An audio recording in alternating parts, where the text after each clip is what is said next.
জাতিসংঘ সাধারণ অধিবেশনের ৭৯তম আসরে যোগ দিতে আসতে শুরু করেছেন বিভিন্ন দেশের রাষ্ট্রপ্রধানরা, যেখানে বৈশ্বিক অস্থিরতা, অভ্যন্তরীণ রাজনীতি, অর্থনৈতিক সংকট সহ নানা বিষয় আলোচনা শেষে সমাধানের পথভেদ করবেন বিশ্ব নেতারা।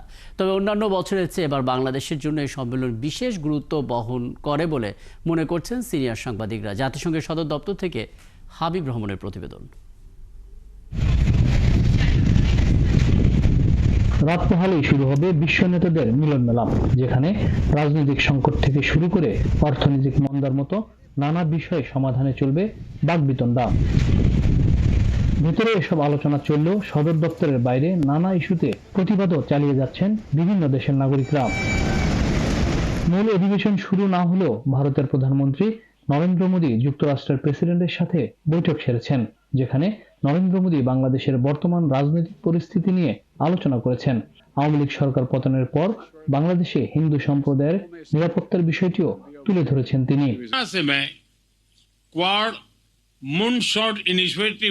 এমন পরিস্থিতিতে বাংলাদেশের প্রধান উপদেষ্টা ডক্টর মোহাম্মদ ইউনূস জাতিসংঘের সাধারণ অধিবেশনে যোগ দেবেন, পাশাপাশি যুক্তরাষ্ট্রের প্রেসিডেন্টের সাথেও বৈঠক করবেন।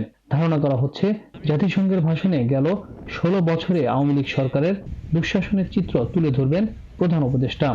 এছাড়া জো বাইডেনের সাথে বৈঠকে জুলাই আগস্টের গণহত্যা সহ নানা বিষয় নিয়েও কথা বলবেন তিনি। সিনিয়র সাংবাদিকদের মতে, বর্তমান রাজনৈতিক প্রেক্ষাপটে জো বাইডেন আর ডক্টর মোহাম্মদ ইউনূসের বৈঠকটি বাংলাদেশের জন্য সবচেয়ে গুরুত্বপূর্ণ।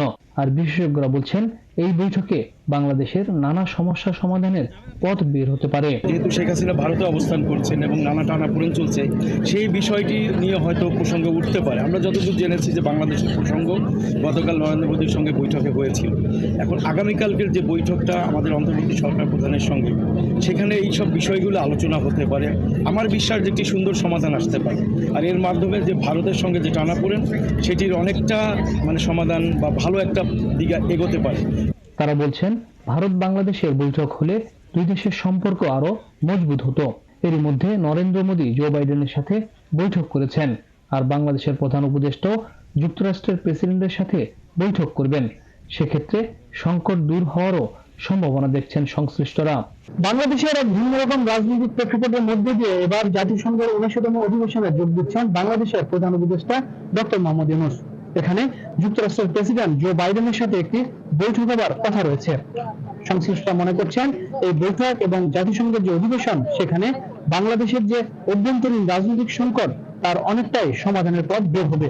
পাশাপাশি সার্কভুক্ত যে দেশগুলোর মধ্যে রাজনৈতিক সংকট রয়েছে, তারও অনেকটা সমাধান বের হয়ে আসবে এই বৈঠকের মধ্য দিয়ে। হাবিব রহমান, ৭১, জাতিসংঘ সদর দপ্তর, নিউ ইয়র্ক, যুক্তরাষ্ট্র।